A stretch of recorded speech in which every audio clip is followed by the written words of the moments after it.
देख रहे हैं खुलासा टुडे न्यूज, हर कदम आपके साथ। इंदौर क्राइम ब्रांच के द्वारा लगातार फर्जी डिजिटल अरेस्ट मामले में खातों में रुपए ट्रांसफर के आधार पर कार्रवाई करती हुई नजर आती है और इसी के आधार पर फिर बैंक खातों को परसेंटेज के आधार पर उपलब्ध कराने वाले 2 लोगों को गिरफ्तार किया गया।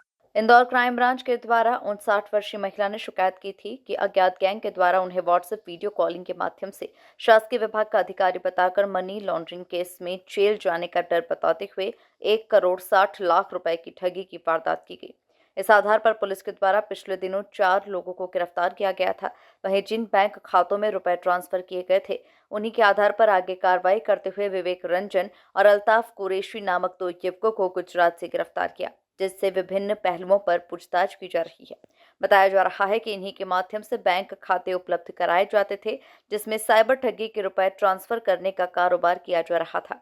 फिलहाल पुलिस पूरे मामले में पूछताछ में जुटी हुई है। डिजिटल अरेस्ट के 1,60,00,000 रुपए का जो अभी डिजिटल अरेस्ट हुआ था कुछ दिनों पूर्व, उसमें हमने पूर्व में 4 आरोपी अरेस्ट कर लिए थे और अभी पुनः गुजरात से विवेक रंजन, एक नडियाड जिला खेड़ा और एक अल्ताफ कुरैशी, ये उमरेठ जिला आनंद, ये गुजरात के 2 आरोपियों को हमने पकड़ा है। इनका टास्क ये रहता था कि ये इसमें से एक पार्टी जो खासतौर पे विवेक रंजन है, ये अकाउंट खरीदते थे लोगों को बता करके कि हम आपका अकाउंट यूज करना चाहते हैं। ये नहीं बताते थे कि वो फ्रॉड में यूज करना चाह रहे हैं। और जो दूसरा व्यक्ति था इसमें अल्ताफ़, वो उसने इनको विवेक रंजन को कहा था कि हमें अकाउंट चाहिए।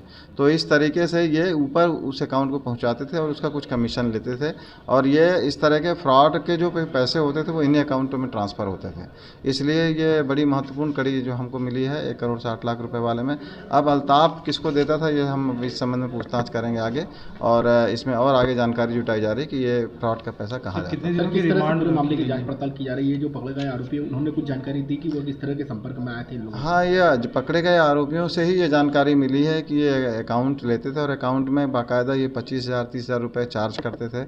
और एक जैसे किसी ने एक अकाउंट दे दिया, अब इसमें 2 तरह के अकाउंट होता था, एक सेविंग्स अकाउंट था, करंट अकाउंट था। करंट अकाउंट को ये ज़्यादा कॉस्ट में देते थे, चूँकि करंट अकाउंट खुलना भी मुश्किल होता है। दूसरा, उसकी क्रेडिट डेबिट लिमिट भी काफ़ी अप होती है, 1 करोड़ से भी ऊपर होती है। आप एक दिन में उसमें कितने भी ट्रांजैक्शन कर सकते हैं।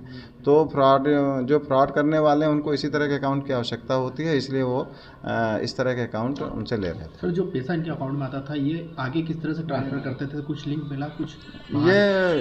ये अकाउंट के माध्यम से ही हम इन आरोपियों तक पहुँचे। जो अकाउंट में जो पैसे ट्रांसफ़र हुए हैं, तो अकाउंट होल्डर कौन था, फिर उसकी जब जांच की गई तो इसमें जो जिससे अकाउंट लिया गया था, जब उससे पूछताछ की गई तो तब मालूम पड़ा कि विवेक रंजन और अल्ताफ़ ये काम कर रहे हैं। ये विवेक रंजन और इनके अकाउंट में जो पैसा जाता था, फिर ये आगे किस तरह इसको ट्रांसफर? ये यथाशीघ्र जैसे ही ये पैसे इनके अकाउंट में आते थे, ये पैसे अपने ऊपर अन्य आरोपियों को ट्रांसफ़र कर देते थे। इसीलिए जब इसकी जांच पड़ताल होती तो उस समय तक ये अकाउंट सारे ब्लॉक होने के बावजूद भी उसमें पैसे नहीं बचते। सर, कहाँ कितने अकाउंटों में इन्हें ट्रांसफ़र करे विवेक रंजन ने? कुछ सामने आए कितने अकाउंट? अभी ये अपने फ्रॉड के पैसे तो इसमें अकाउंट में ट्रांसफ़र हुए ही हैं। अन्य इनके अकाउंटों में जितने भी ट्रांजैक्शन हुए, लगभग 1 करोड़ 1.5 करोड़ से ऊपर के ट्रांजैक्शन हुए हैं इनके अकाउंटों में, तो उसकी हम अब जांच कर रहे हैं।